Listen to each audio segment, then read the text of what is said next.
everybody. Welcome to Keys to the Kingdom. I'm Marissa. Good to see you on this beautiful Tuesday morning. Good morning, everybody. So today we're going to be continuing our study of the Book of Jubilees. We are actually in chapter 11 through 14 today in the Book of Jubilees. And so we will be studying those few chapters today. And I'm going to just discuss a few things before we start our reading. And by the way, I apologize for the last video. Towards the end, I think there was some echo in the video because with each screen share, you have to make sure that you only have one microphone on.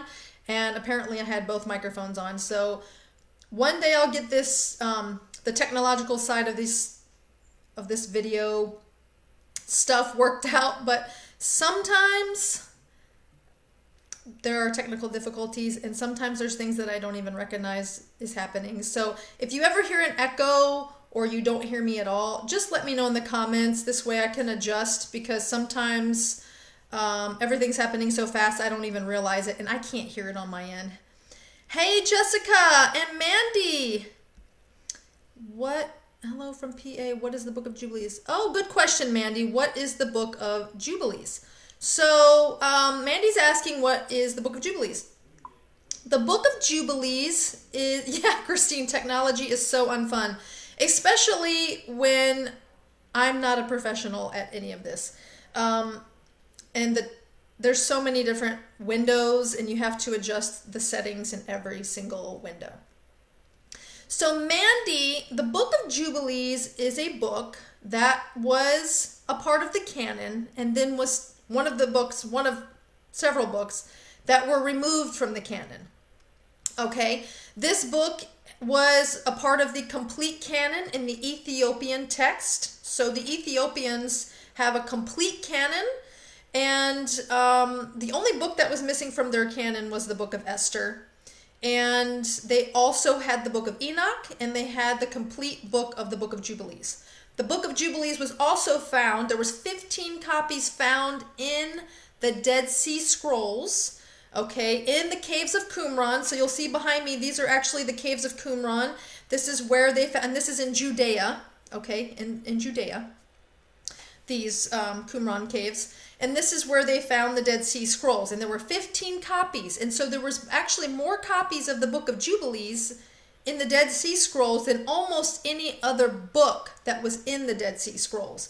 With the exception of a few other books like Deuteronomy and Isaiah, there was probably 5, 6, 7 books that had more copies. But Jubilees was up at the top that had the most copies found in the Dead Sea Scrolls. So we're studying this book because, you know, I believe that a lot of these books are coming out in the last days because they were meant for the last days.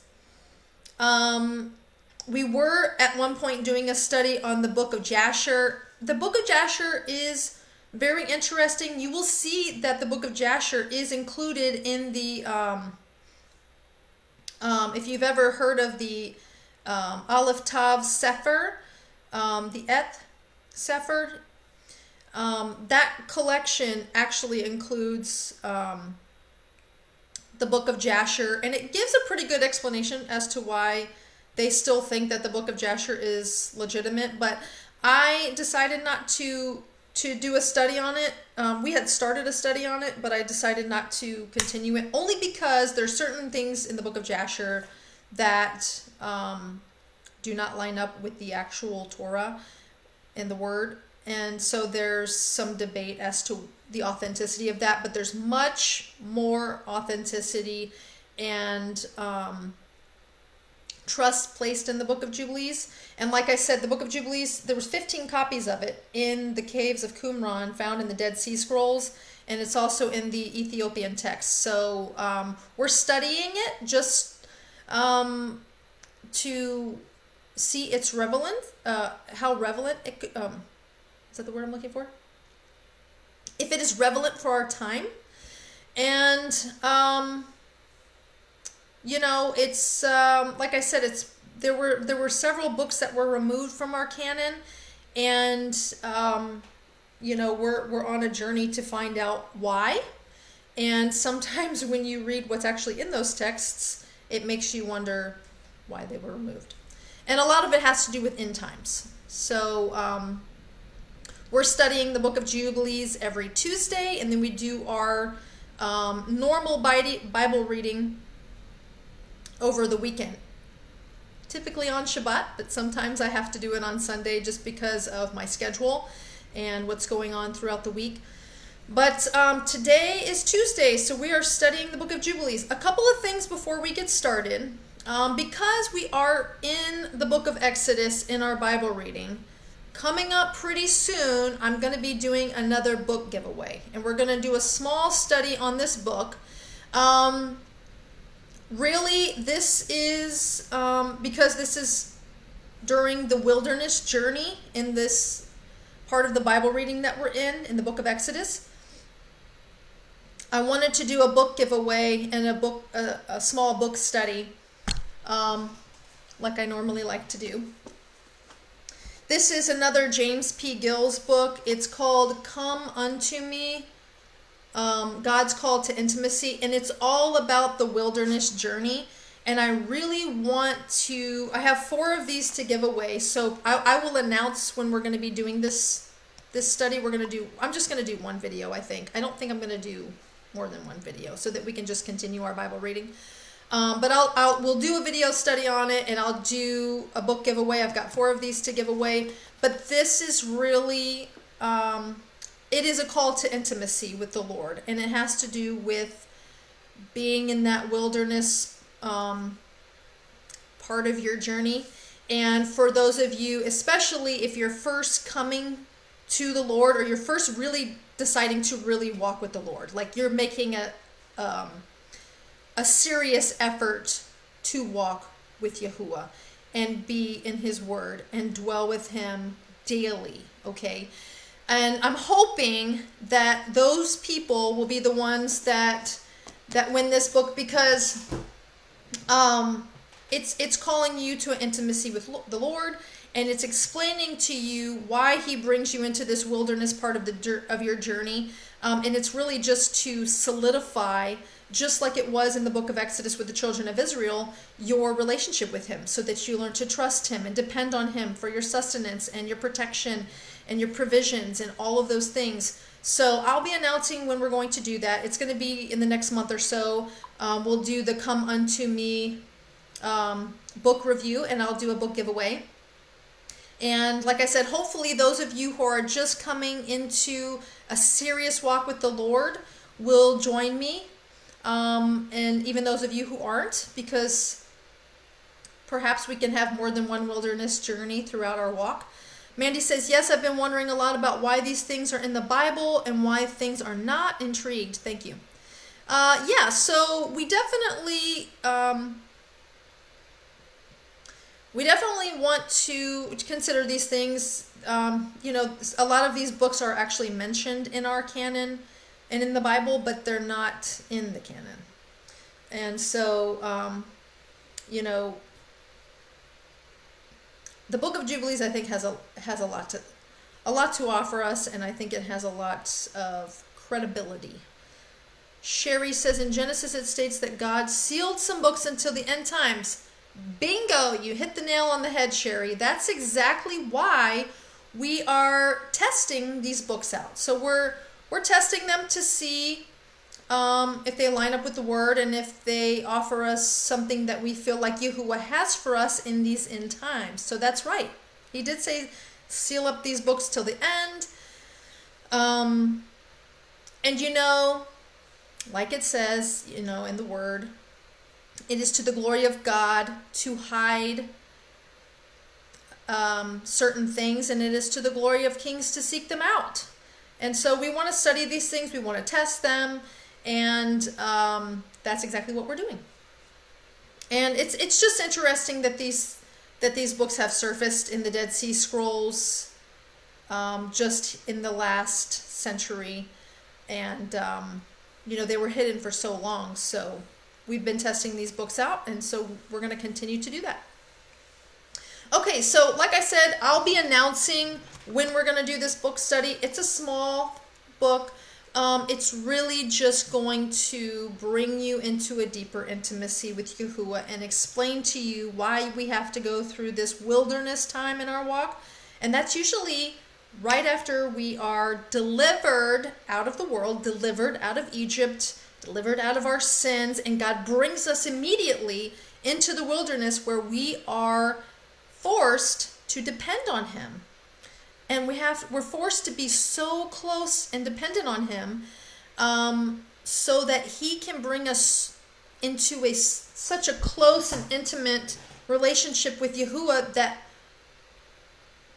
so that when we come into our promised land, we are already in this habit of thinking of him daily, depending on him daily, worshiping him daily.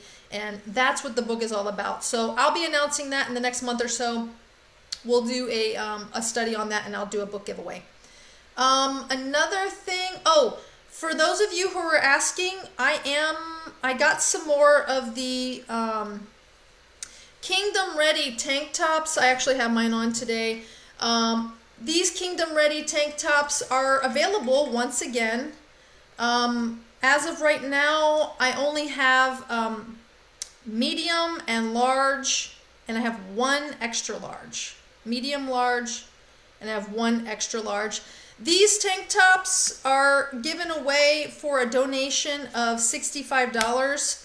And on the back it says Keys to the Kingdom, Matthew 16:19. This is just to help the page grow, and it also helps to support the two ministries that we support. One of them is in Pakistan, and the other one is in Africa. We support them because they support widows and orphans, and this is our way of giving back and doing what is commanded of us, which is to help support the poor, the widow, and the orphan. And these two ministries that we give to do a wonderful job. Wonderful job of taking care of the poor, the widow, and the orphan. And so your donations for these tank tops just help us to give back to them and helps support the page. If you donate $35 for one of these tank tops, I will give you a free Keys to the Kingdom, key necklace, and we'll get them mailed out. That includes shipping, and that's just, like I said, just a way for us to support the poor, the widow, and the orphan, and these two ministries that do a wonderful job of that. Hey, Crystal, so glad you could make it, sweetie. Glad you could be here. Okay, so I think that was all I was going to discuss today before our reading. I'm sorry, one more thing. So, like I mentioned before, this year we are celebrating Passover this evening. So we're actually not going off of the typical Hebrew calendar. This year is the year that we're supposed to add a month based on the sun and the moon and the equinox. I sort of explained that, and I actually posted a video explaining why we were celebrating it this way this year.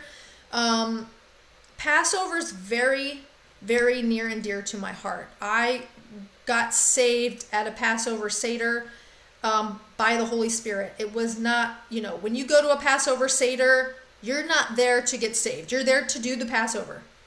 You're there to do the Seder. You're there to discuss your deliverance out of Egypt, our deliverance through Yeshua and his crucifixion, burial, and resurrection. You're not there to get saved. There's nobody there to save you. They're assuming that you're probably already saved and that you're just there to do the Seder. However, for me, I literally, and when I mean that I got saved, I meant I encountered Yahuwah in a very spiritual way, that he met me on that day and showed me many things, showed me what he was bringing me out of, and how I was never going to go back, and how he was going to pass over all of my sins. And so for me, Passover was a very big deal. A very, very big deal.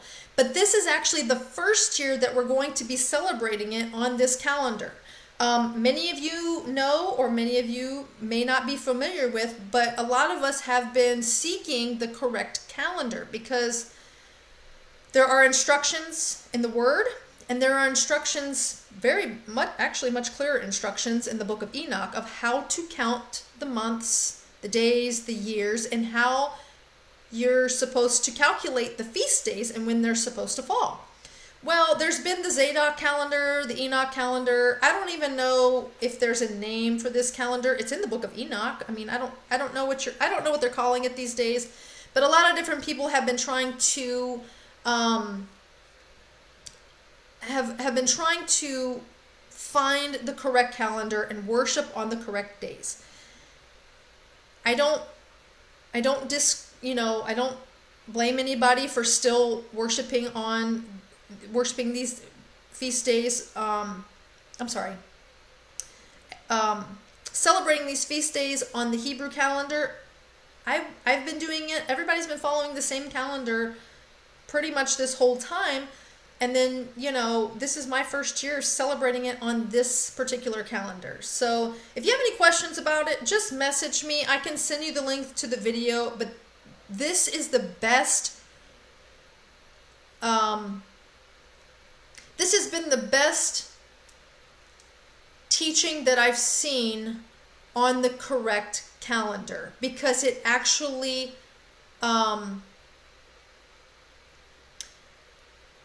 it explains everything, and it doesn't leave anything out in the directions of how we were supposed to calculate everything. So for me, this was finally like, oh, this makes perfect sense. We're finally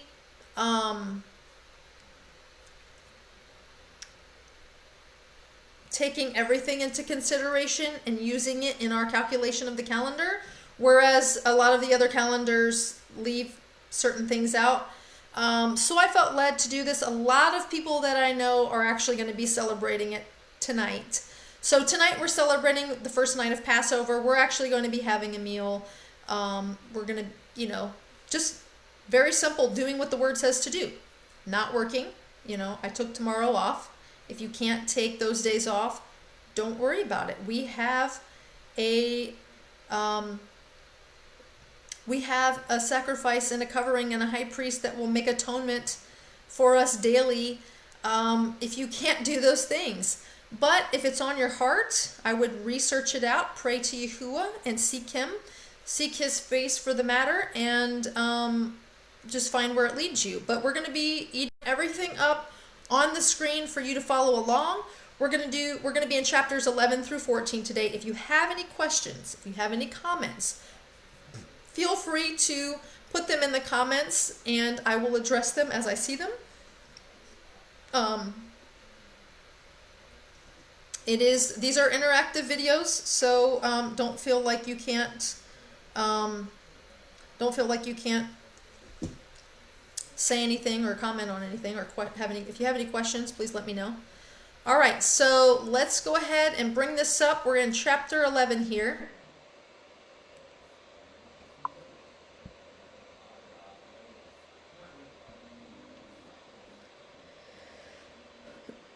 Okay, so can everybody see this? Cherry just said, I'm stuck.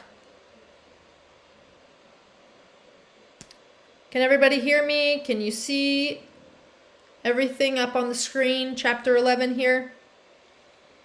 Before I get started, I just want to make sure everybody can hear me.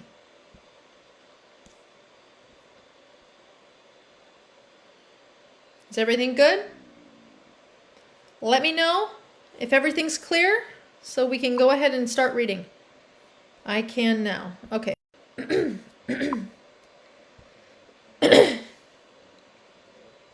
All right, let's go ahead and get into chapter 11 here.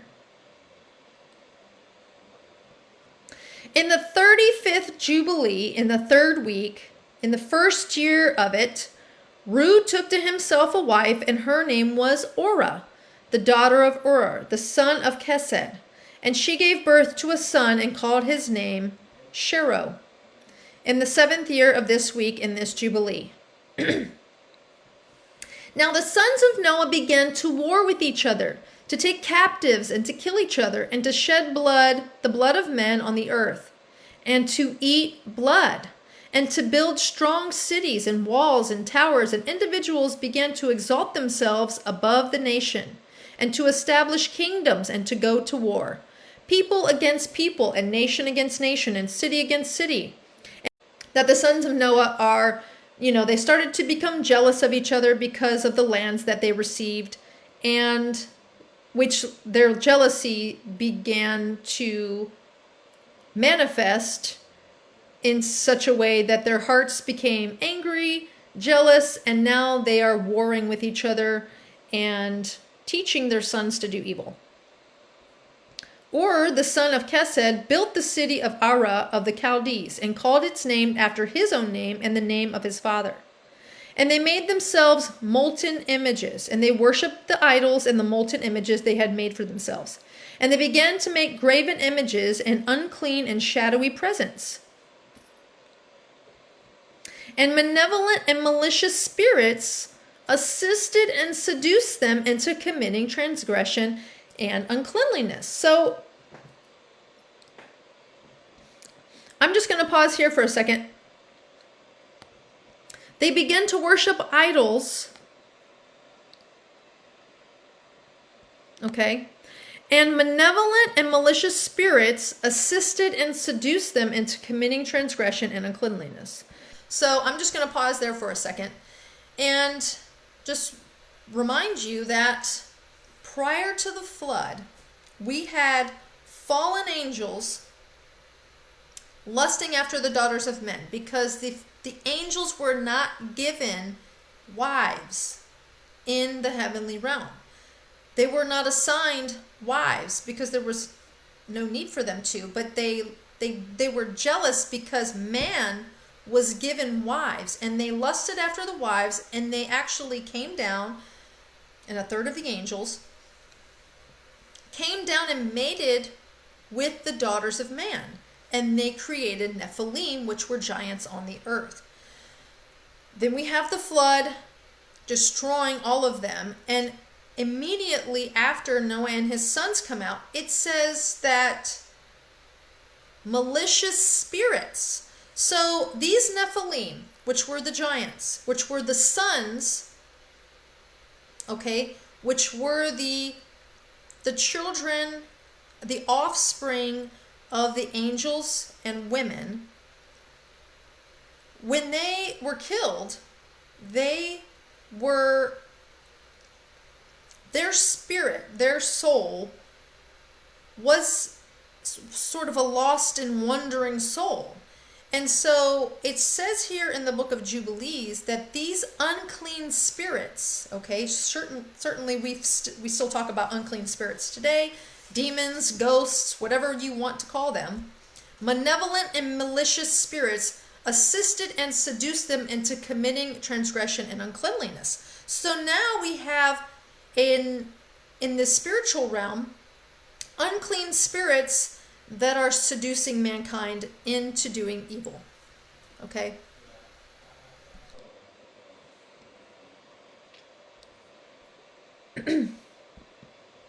So Prince Mastema exerted himself to do all this, and he sent out other spirits.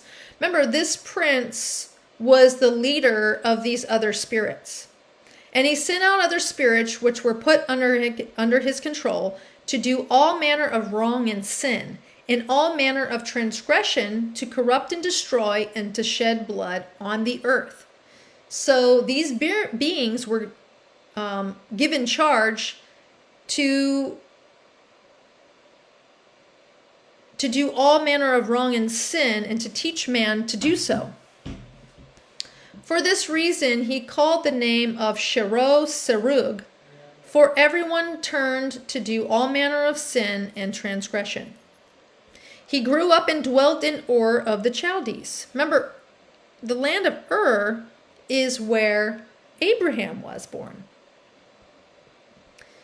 Near to the father of his wife's mother, and he worshipped idols, and he took to himself a wife in the 36th Jubilee, in the 5th week, in the 1st year of it, and her name was Milcah, the daughter of Cabir, the daughter of his father's brother.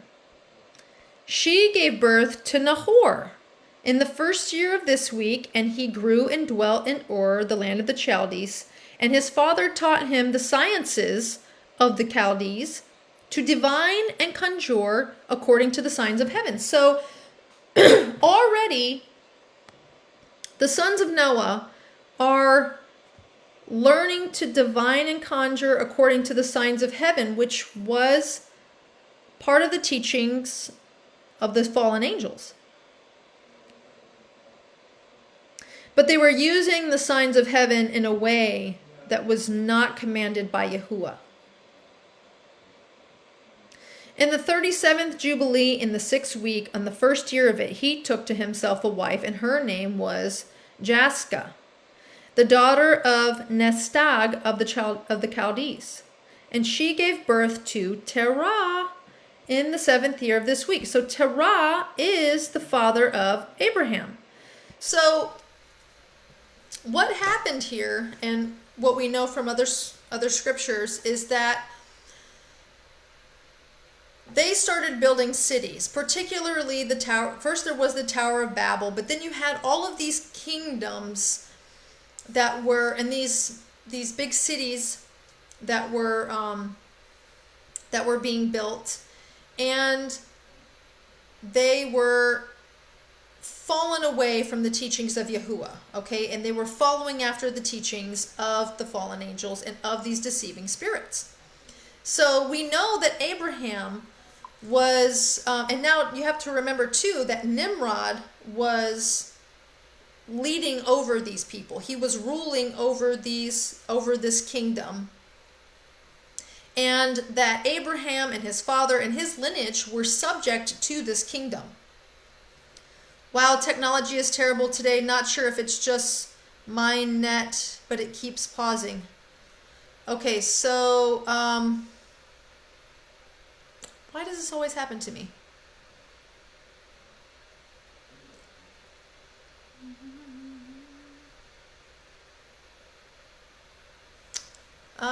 Let me see if I can. Your audio is going in and out. Okay, so I'm going to pause for a second, and I'm just going to try something here.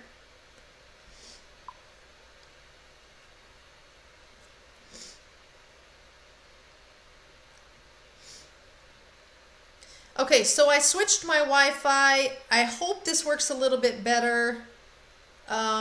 Let me know if you have any problems. I might have to get some sort of device that actually shows a pretty strong signal. Okay, so is this any better? I'm hooked up to my phone's hotspot now, so this is actually showing a pretty strong signal. Is this any better, guys?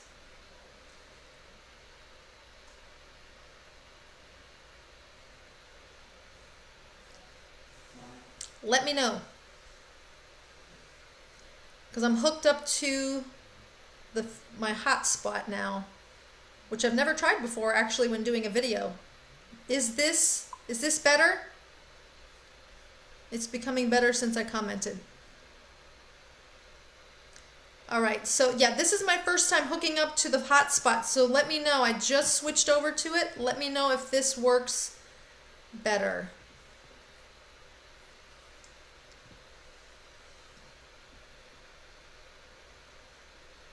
Okay, so I'm going to continue. Mine is in and out here and there.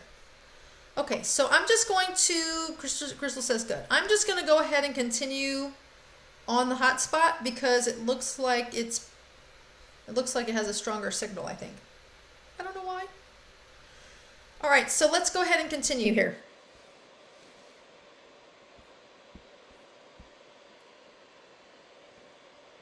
All right, so now we see the birth of Terah, which was Abraham's father. So Prince Mastema sent ravens and birds to devour the seed that was sown in the land.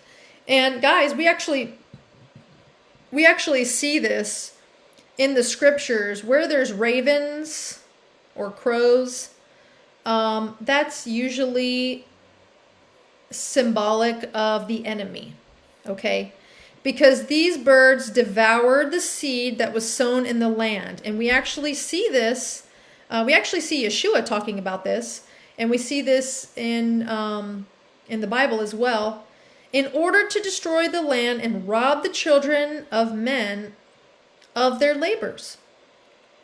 So we see here that the prince of these evil spirits sending birds to steal the seed that was sown. Before they could plow in the seed, just move, Holy Spirit, we come against any interruptions. We declare this airspace as kingdom land. Thank you, Mandy.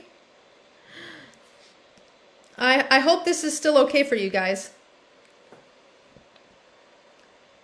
Just move.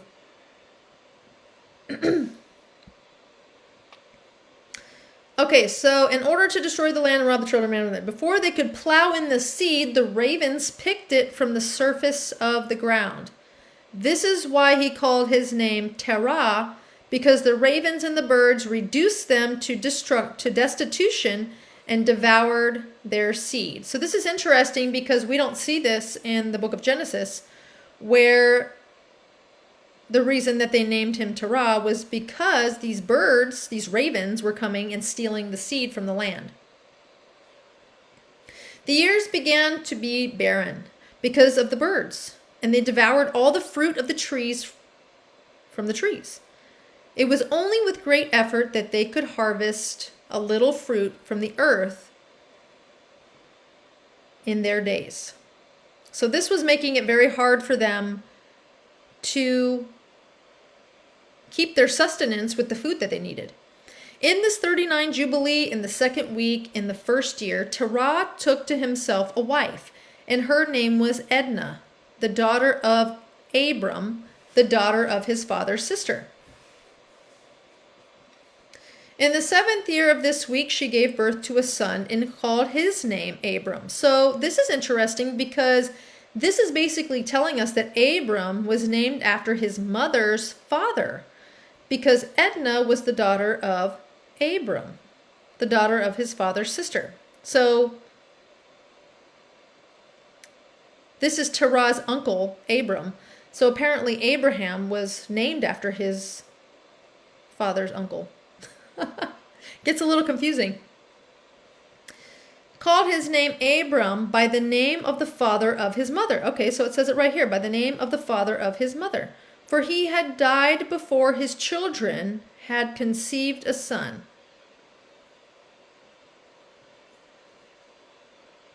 So apparently this Abram had died before Abram was born.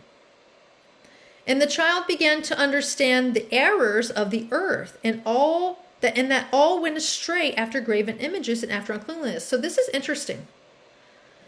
Abram began to understand the errors of the earth, that all went astray after graven images, so idols, and after uncleanliness. And his father taught him writing. So every time you see this, taught him writing, means that he was teaching him the scriptures. And these were the scriptures that were handed down by Noah to Shem and to Shem's descendants. They should have been given to all of Noah's sons, but a lot of them just did away with the teachings that were given to Noah and started following after false teachings. But Abram's father, Terah, his father taught him writings. So every time you see this, taught him writings, it's telling you that he was taught the Holy Scriptures. And he was 2 weeks of years old, and he separated himself from his father that he might not worship idols with him. So it's a little bit confusing that his father taught him writings, but yet was still worshiping idols. This is very confusing because Abram understood the errors of the earth and had to have somehow been taught this, yet his father still worshipped idols. Now, we brought up earlier the book of Jasher, but it does actually mention that in the book of Jasher, Abram's father was worshiping idols, not because he wanted to, but because this is how basically they had to. They were under the rule of Nimrod, and they were almost, you were forced to worship idols, and they were also, making their income was coming from the selling of idols. So it was almost like they had to do it to appease the king. He began to pray to the Creator of all things that he might spare him from the errors of the children of men, and that his portion should not fall into error after uncleanliness and vileness. So you see here Abraham separating himself from his father and praying to the Creator. Apparently he's just very perceptive that most everyone is following uncleanliness and vileness.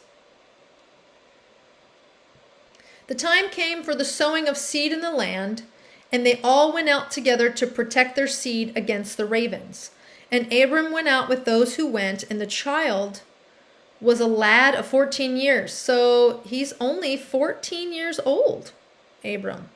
And, that's interesting because that's around the time that you're typically supposed to do this tradition of bat mitzvah or bar mitzvah is around 13, 14 years old, because it's during that time that a child comes into puberty and they're able to fully distinguish between right and wrong at that age. A cloud of ravens came to devour the seed, and Abram ran to meet them before they settled on the ground, and cried to them before they settled on the ground to devour the seed, and said, "Descend not, return to the place from which you came." And they began to turn back. And he caused the clouds of ravens to turn back that day 70 times. This is interesting because this is a very important number, 70 times. And all of the ravens throughout all the land where Abram was there settled, not so much as one. All who were with him throughout all the land saw him cry out, and all the ravens turned back, and his name became great in the land of the Chaldees. So it's a little bit odd that there is this 14-year-old who is chasing off these ravens, and I find it very strange that the farmers couldn't do that themselves. I mean, why couldn't you just chase off birds? It was probably such a large flock. I don't know if you've ever seen the movie Birds, but these ravens, peck your eyes out and, peck your head out, was probably like a plague of ravens. So such a thick cloud that they were afraid to chase them off, I guess. So his name became great in all the land because he chased these ravens off. There came to him this year all those that wished to sow, and he went with them until the time of sowing ceased, and they sowed their land, and that year they brought enough grain home to eat, and they were satisfied. In the first year of the 5th week, Abram taught those who made implements for oxen, the artificers in wood, and they made a vessel above the ground, facing the frame of the plow, in order to put the seed in it. And the seed fell down from it on the share of the plow and was hidden in the earth, and they no longer feared the ravens. So this is interesting that he is he's helping them implement a way of putting seed in the ground that in other words, that the ravens couldn't get to it. That's interesting. After this manner, they made vessels above the ground on all the frames of the plows, and they sowed and tilled all the land according as Abraham commanded them, and no longer feared the birds. I think it's very interesting that you always see these men of God saving the people in the land from famine, and God giving them wisdom to cause a bigger production. It's just very interesting because you see Jacob doing this. You know, when he was working for Laban, he was blessed in how he caused the flocks to produce so much and the land to produce. And you see this with Joseph, and I just find it interesting that you see these people of God causing just the Lord giving them this wisdom so that the land could produce more. I find it very interesting that the Lord gives these gifts of farming to these men of God in such a way that everyone else is so blessed by it, and that they can see that Yahuwah is with them. Okay, let's start into chapter 12 here. Chapter 12 says, "In the 6th week, in the 7th year of it, that Abram said to Terah his father, saying, Father. And he said, Look, here I am, my son. He said, What help and profit have we from these idols which you worship, and in the presence of which you bow yourself? For there is no spirit in them. They are dumb forms, and they mislead the heart. Do not worship them. Worship Elohim of heaven, who causes the rain and the dew to fall on the earth, and does everything on the earth, and has created everything by his word, and all life in his presence. Why do you worship things that have no spirit in them? For they are the work of man's hands, and you bear them on your shoulders, and you have no help from them. But they are a great cause of shame to those who make them, and they mislead the heart of those who worship them. Do not worship them." And his father said to them, I also know it, my son, but what shall I do with the people who have made me serve them? Okay, so we're actually seeing what I said earlier is also in the book of Jasher. We see here that he's confirming that Terah was doing it because we're in a land where I'm forced to serve these people, so I just kind of have to follow along. So we see here that it wasn't because he wanted to. It was because he felt he had to, because of this kingdom that he's in.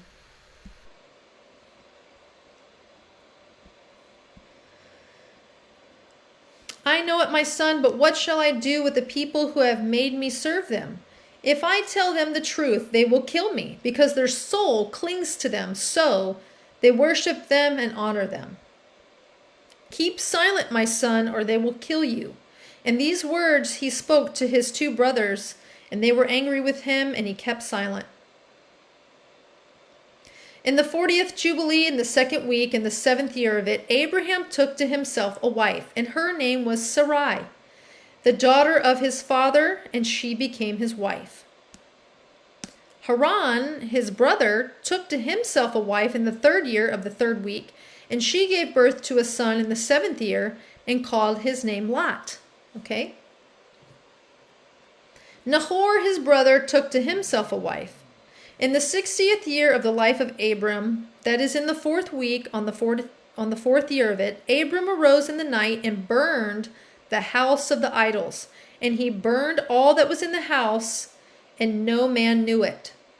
And they arose and sought to save their deities from the fire. Haran hasted to save them, but the fire flamed over him, and he was burnt in the fire. So in the book of Genesis, we see that that Lot becomes he becomes an orphan, but we don't know why. But Haran here we see is burnt in the flames because he was trying to save the idols that were being burnt. And he died in Ur of the Chaldees before Terah his father, and they buried him in Ur of the Chaldees. Terah went out from Ur of the Chaldees, he and his sons, to go to the land of Lebanon, and to the land of Canaan. And he dwelt in the land of Haran, and Abraham dwelt with Terah his father in Haran 2 weeks of years. So it's interesting, they're dwelling in the land of Haran, which is the same name of his son that just died in the fire. In the 6th week, in the 5th year of it, Abraham sat up all night on the 7th new moon to observe the stars from evening to morning. So this is interesting. Abraham sits up all night on the 7th new month, which would have been a new moon, on the 7th new month to observe the stars from the evening to morning in order to see what would be the character of the year with regard to the rains. And he was alone as he sat and observed. So he's looking at the stars in order to see what would be the character of the year with regard to the rains. And a word came into his heart and said, all the signs of the stars and the signs of the moon and of the sun are all in the hands of Yah. Why do I search them out? If he desires, he causes it to rain morning and evening, and if he desires, he withholds it, and all things are in his hand. So this voice comes to Abram, and tells him, why are you searching out the stars and the moon and the sun? They're all in the hands of Yah. And if he desires it to rain, he will make it rain. And if he wants to withhold it, he'll withhold it. And he prayed in the night and said, my Elohim, Elohim Most High, you alone are my Elohim. And you and your dominion have I chosen. And you have created all things. And all things are the work of your hands. Deliver me from the hands of evil spirits who have dominion over the thoughts of men and hearts, and let them not lead me astray from you, my Elohim, and establish me and my offspring forever, so that we may not go astray from now and forever.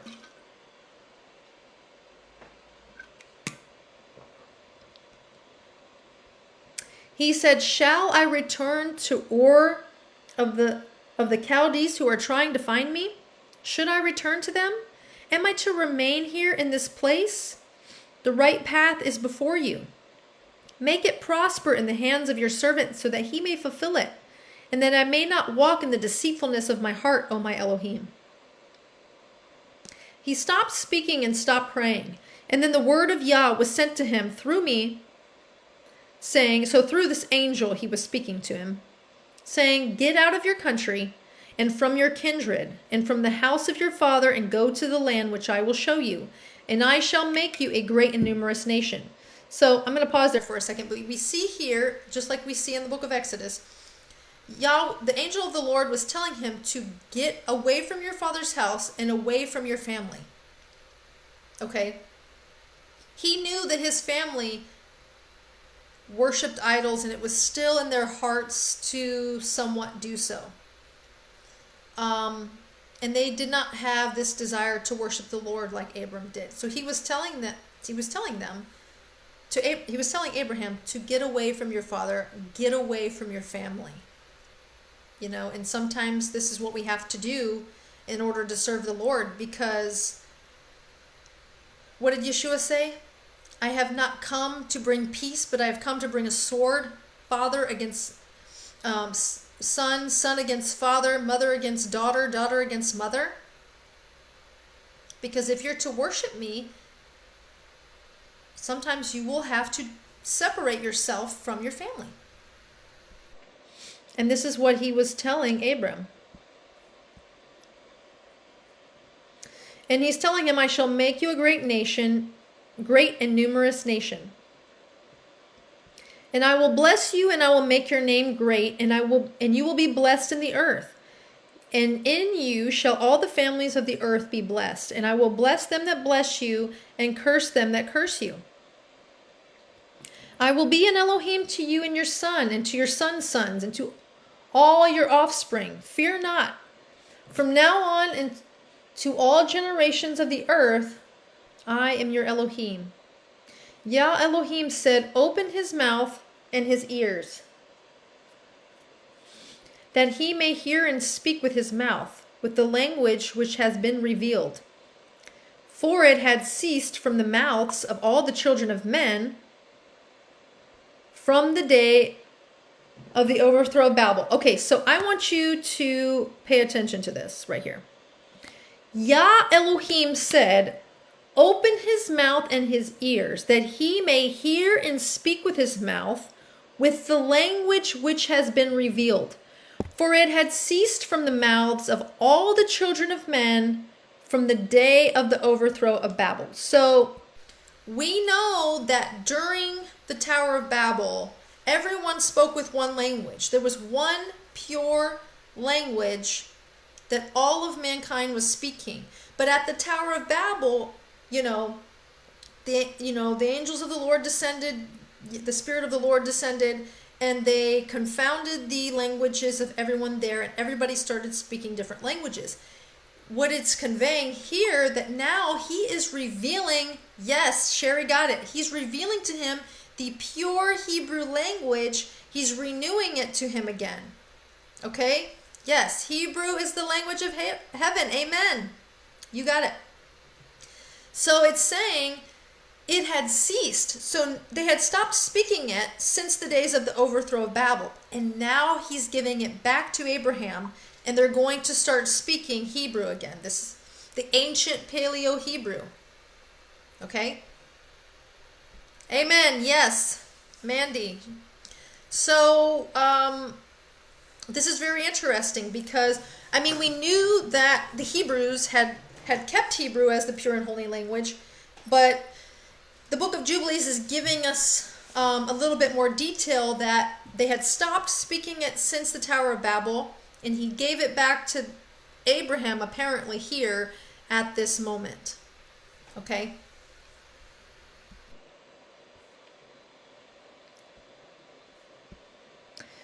And I opened his mouth and his ears and his lips, and I began to speak to him in Hebrew, in the tongue of creation. So here you go. And I opened his mouth and his ears and his lips, and I began to speak with him in Hebrew, in the tongue of the creation. Okay, let's just stop there a minute. The world was created how? How did Yahuwah create the world? Okay.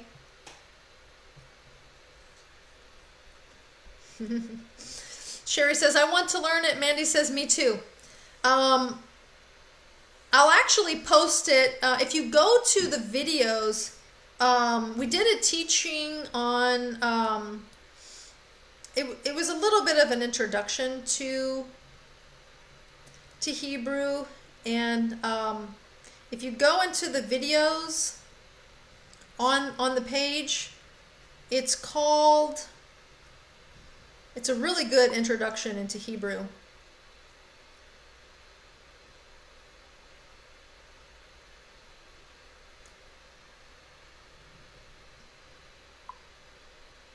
Do I have it here? Having the mind of Messiah. The tongue of creation. Wow, beautiful. Mandy said, by God's voice. Okay, so if you have time today, go back and watch. This was over a year ago. Having the mind of Messiah. If you look under our videos, having the mind of Messiah will give you a good introduction into Hebrew.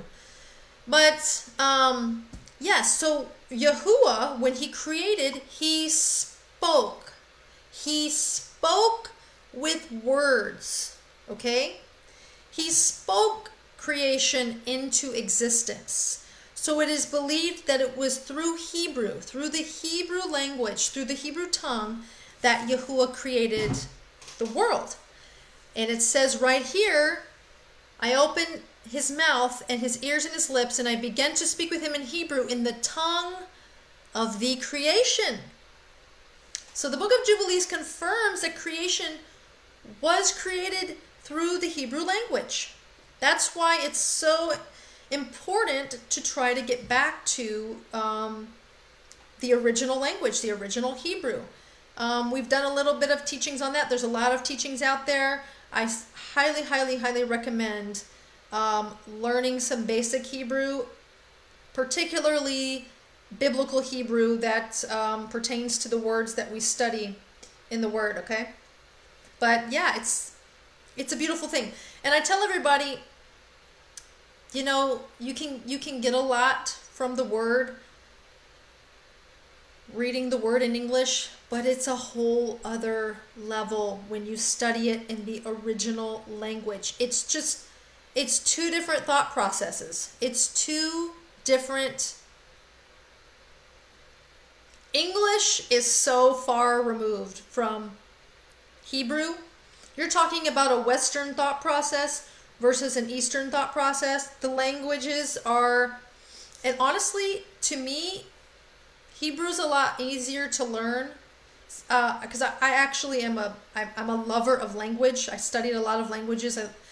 I took 6 years of Spanish. I took 2 years of French. I've been studying Hebrew since I've been walking with the Lord. It's actually a lot easier to learn Hebrew than it is if you had to learn English, because English is such a hodgepodge of a language, so it's a little bit harder to learn. All right, let's continue here.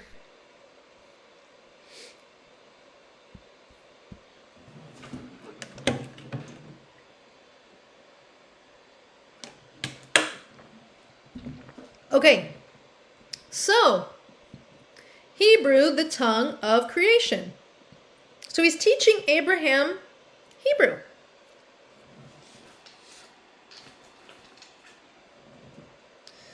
All right, so he took the books of his fathers, and these were written in Hebrew. Oh my goodness. So now we know that a lot of these things were given to Shem from Noah. Okay, and they were passed down to certain people. We know that. And I'm assuming that Abraham and his father were speaking the language of the Chaldees, okay, in the land of Ur. Even though his family may have been given these books that were in Hebrew, but yet they were not speaking this language. You know, they were speaking the language of the land they were in. Okay? So he took the books of his fathers, and these were written in Hebrew. He transcribed them, and he began from then on to study them. I made known to him that which he could not understand, and he studied them during the 6 rainy months. In the 7th year of the 6th week, he spoke to his father and informed him that he would leave Haran and go to the land of Canaan to see it and return to him. Terah, his father, said to him, "Go in peace. May the eternal Elohim make your path straight, and Yah be with you, and protect you from all evil, and grant to you grace, mercy, and favor before those who see you. And may none of the children of men have power over you to harm you. Go in peace. If you see a land pleasant in your eyes to dwell in, then arise and take me with you, and take Lot with you, the son of Haran your brother, as your own son. Yah be with you. Nahor your brother leave with me until you return in peace, and we will go with you all together." Okay, so he's going to go to Canaan and kind of spy out the land and see what it's like. All right, chapter 13.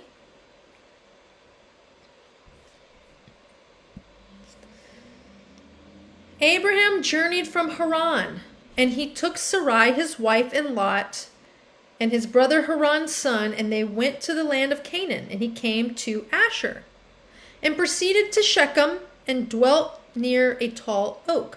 So now they're in Shechem. He saw the land was very pleasant from the border of Hamath to the tall oak. Yah said to him, "To you and your offspring I will give this land." He built an altar there, and he offered on it a burnt sacrifice to Yah, who had appeared to him. He left from that place and went to the mountain Bethel on the west, and Ai on the east, and pitched his tent there.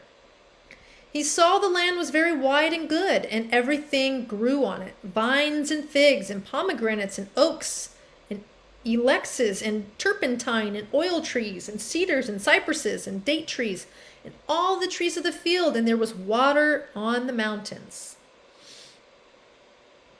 And he blessed Yah, who had led him out of Ur of the Chaldees and had brought him to this land.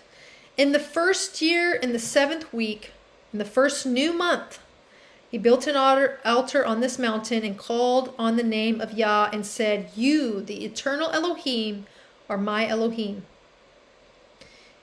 Now notice he's offering an offering on the altar on the first new month. Okay? He offered on the altar a burnt sacrifice to Yah, that he should be with him and not forsake him all the days of his life. And he left that place and went towards the south, and he came to Hebron, and Hebron was built at that time. And he lived there 2 years. And he went from that place into a land of the south to Baaloth, and there was a famine in the land. Abram went into Egypt in the 3rd year of the week, and he dwelt in Egypt 5 years before his wife was torn away from him. So we know that Abraham was originally in Hebron, but then there was a famine in the land, forcing him to go to Egypt. Now, Tanais in Egypt was built 7 years after Hebron.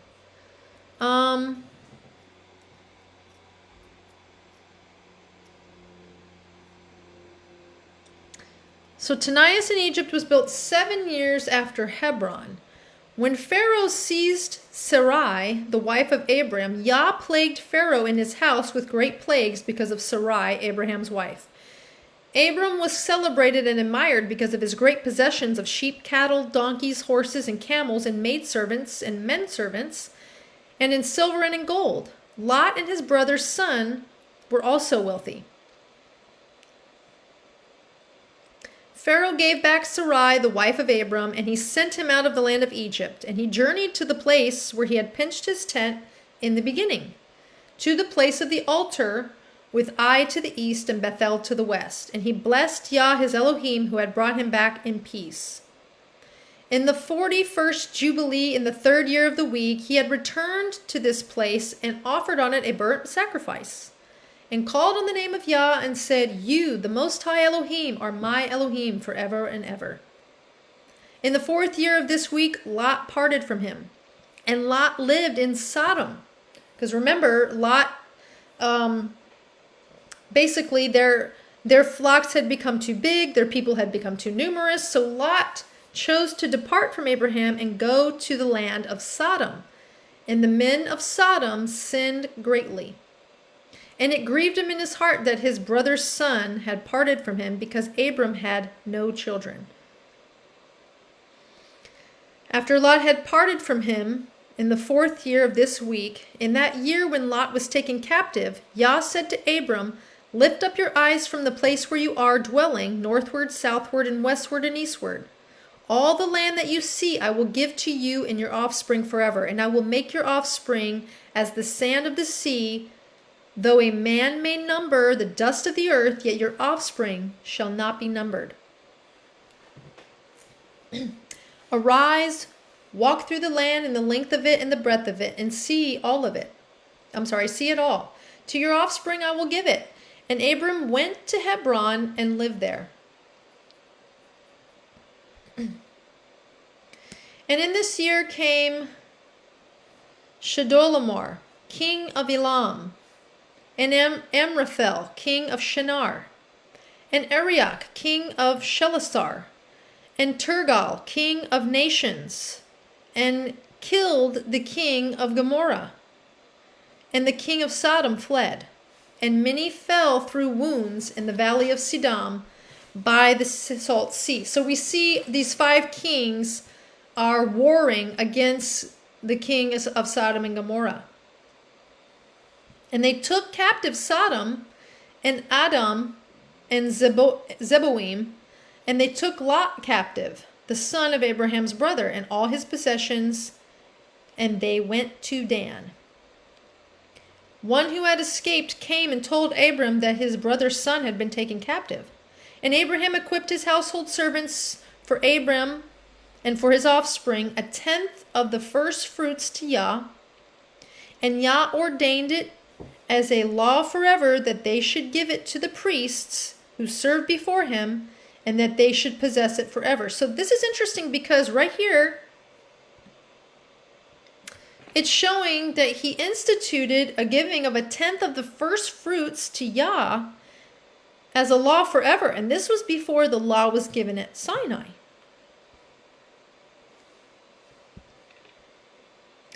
There is no limit of days to this law, for he has ordained it for the generations forever, that they should give to Yah the 1/10 of everything. So again, we're seeing here 1/10 of everything was supposed to go to Yahuwah, and it was supposed to go to the priests who served before him forever.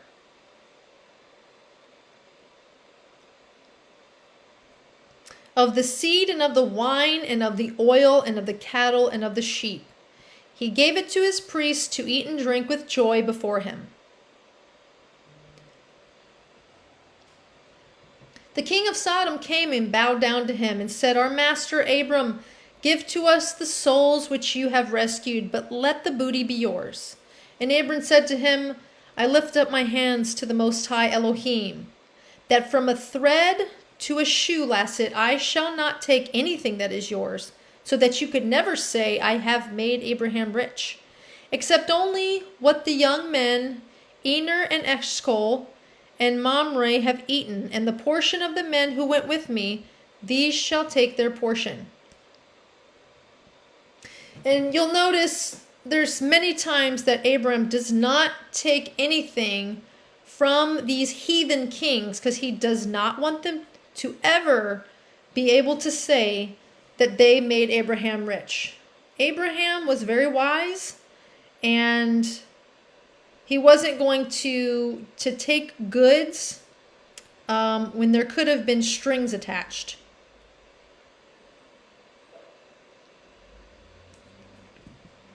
All right, this is the last chapter, chapter 14. This is the last chapter we're going to read today.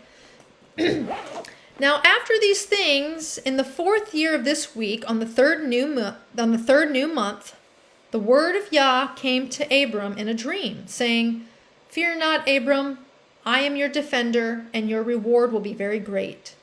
He said, Master, Master, what will you give me, seeing I go from here childless, and the son of Masek, and the son of my handmaid, Eliezer of Damascus, he will be my heir, and to me you have given no offspring. He said to him, This man will not be your heir, but one that will come out of your own bowels will be your heir. And he brought him out abroad and said to him, Look towards the heaven and number the stars, if you are able to number them. He looked towards the heaven and beheld the stars. And he said to him, So shall your offspring be. And he believed in Yah, and it was counted to him as righteousness. Elohim said to him, I am Yah that brought you out of Ur, out of the Chaldees, to give you the land of the Canaanites, to possess it forever. Because remember, this land of the Canaanites was never given to the sons of Ham. That was supposed to be, that portion of land was given to the sons of Shem. But Canaan had decided to take possession of it anyway. So the Canaanites were actually under a curse at this point.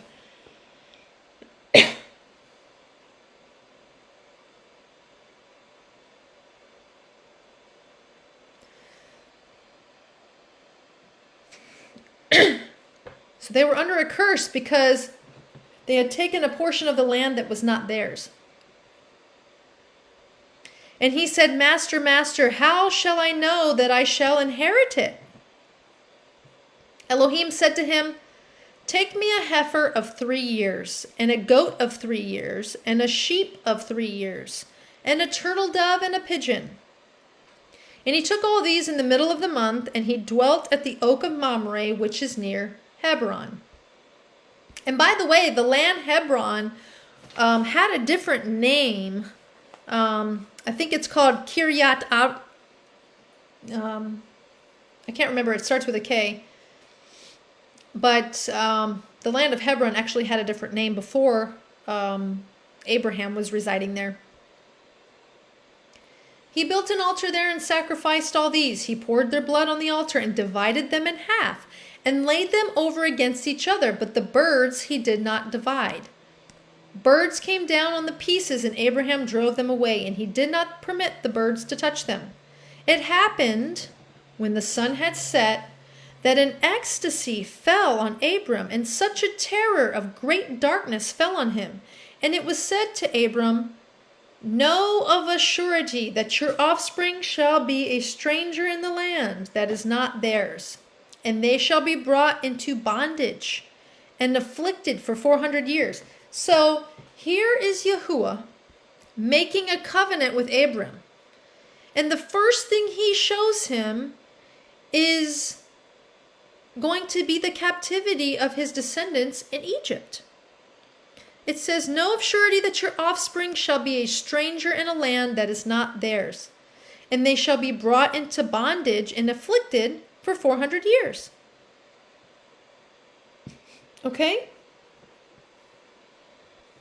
The nation also to whom they will be in bondage will I judge. And after that they shall come out of that place with many possessions. You will go to your fathers in peace and be buried in a good old age. But in the 4th generation they shall return here, for the iniquity of the Amorites is not yet full." So he's actually showing Abraham how they're going to possess this land that he's in. Okay? He's showing them that they're going to be in a land in bondage, but they're going to come out with many possessions. Okay?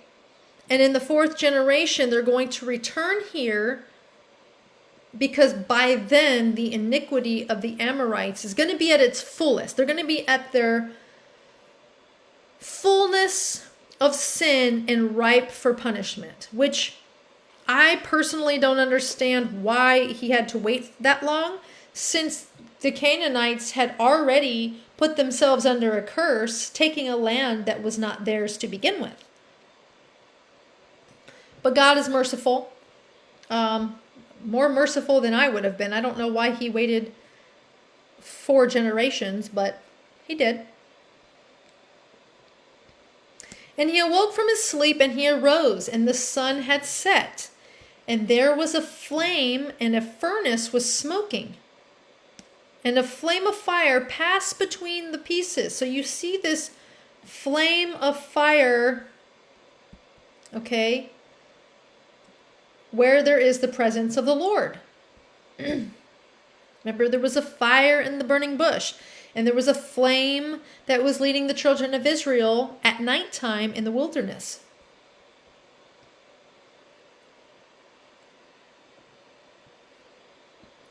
On that day, Yah made a covenant with Abram, saying to your offspring, I will give this land, from the river of Egypt to the great river, the river Euphrates, the Canaanites, the Kenizzites, the Cadmonites, the Perizzites, the Rephaim, the Phacharites, the Hivites, the Amorites, and the Canaanites, and the Girgashites, and the Jebusites. These are all descendants of Canaan. The day passed, and Abraham offered the pieces, and the birds, and their fruit offerings, and their drink offerings, and the fire devoured them. On that day we made a covenant with Abram. This is saying the angels and Yahuwah made a covenant with Abram in the same way that he had covenanted with Noah in this month.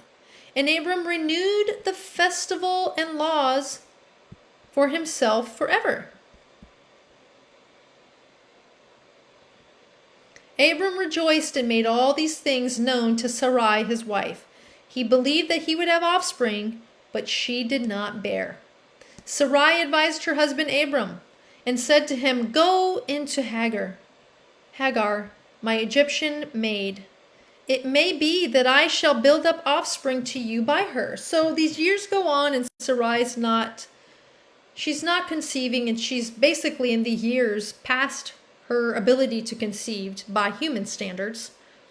So she offers her handmaid, her Egyptian handmaid, by the way, which is descendant of Ham, to Abraham.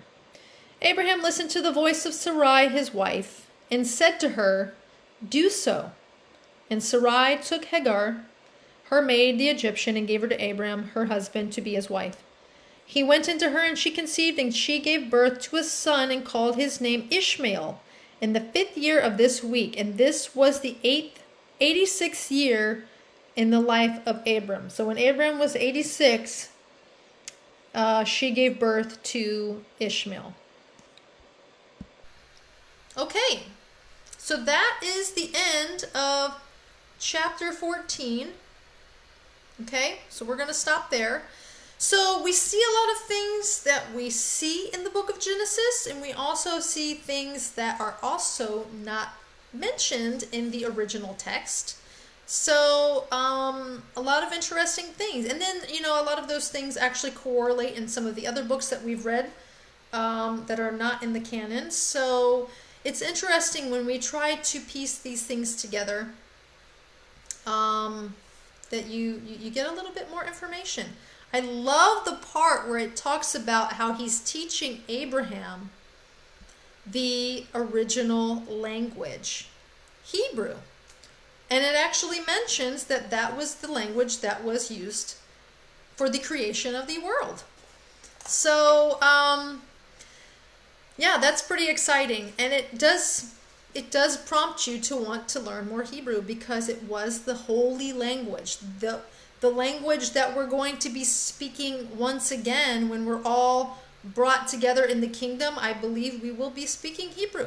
I believe, because it's a pure tongue, it's a pure language, and all of these other languages stem from it, but they veer off into sometimes language can bring confusion. And someone once said, I can't remember who said it off the top of my head, but if you change the language, you can change the people. I think it was either a Greek or a Roman ruler. I think it was Alexander the Great. Alexander the Great forced when he was expanding the kingdom of Greece, he forced all the peoples of the lands that he was taking over, forced them to learn Greek, because if you change their language, you will change their culture and you'll change their way of thinking. So they already knew that changing the language would change how people think and change their culture. So language is very important, and you do think differently. When I am learning other languages, my thought processes, I'm able to think in a way that I'm not able to in my current language of English. So it is very interesting. I do encourage you to go take a look at that video. It's under our video section. It's called Greek mindset versus Hebrew mindset. A lot of interesting information in that video, and it will prompt you to probably do more Hebrew word studies. All right, so happy Pesach to anyone who is celebrating this evening. I hope you have a blessed Passover for the next 7 days, starting tonight. I believe that, it's interesting because, like I mentioned, this is the first year that we're celebrating it on this calendar, where we're adding an extra month. And it was a month ago that everybody else was celebrating Pesach. And it's interesting because I was talking to someone who said a month ago, the moon looks really like a harvest moon. This was a month ago when everybody else was celebrating Passover. And I said, well, it'll be interesting. Let's just hold off. It'll be interesting to see what the moon is like during the month that we're going to be celebrating it this year, which is tonight. Well, now, this full moon that we have, they were actually calling a pink moon. It's pink and it's huge. Okay, I don't know if you saw it last night, but the moon had a pink tone to it and it was ginormous. And I'm pretty sure you'll be able to see it tonight too because it's a full moon.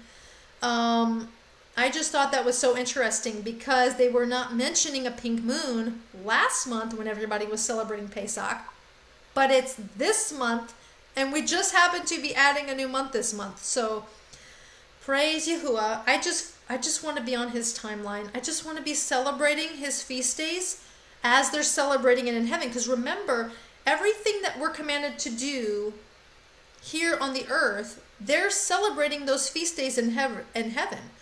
When we're doing the Shabbat, they're doing the Shabbat. When they're doing all of the feast days, when we're doing all the feast days here, they're doing it in heaven. But I want to be doing it at the same time. And I just want to be on God's correct timeline. That's just the desire of my heart. Does that make us better than anyone or more holy? No, but when you have an intimate relationship with the Lord, you just want to do what he's doing it in synchronicity of how he wants it to be done. So I'm hoping that this next week, starting tonight, is going to be extra, extra, extra blessed. I know it is because his holy feast days are always extra blessed. And his presence is more tangible during these times. I've experienced that since day one of celebrating these feast days correctly, and they're always super blessed. Mandy says, I can't wait to watch these videos. Yes, go back and watch that one. Greek mindset versus Hebrew mindset.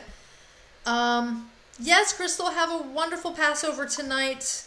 May you be blessed above and beyond what you could imagine. These days are so special to me, and I know they're special to Yahuwah. And I just think it's so interesting that it's going to be a pink moon, ginormous moon. My son and I were gazing and admiring it last night. Wasn't it amazing? And it's just more amazing to me that they were calling it a pink moon this month, and everybody was celebrating Passover last month. And we just happened to be celebrating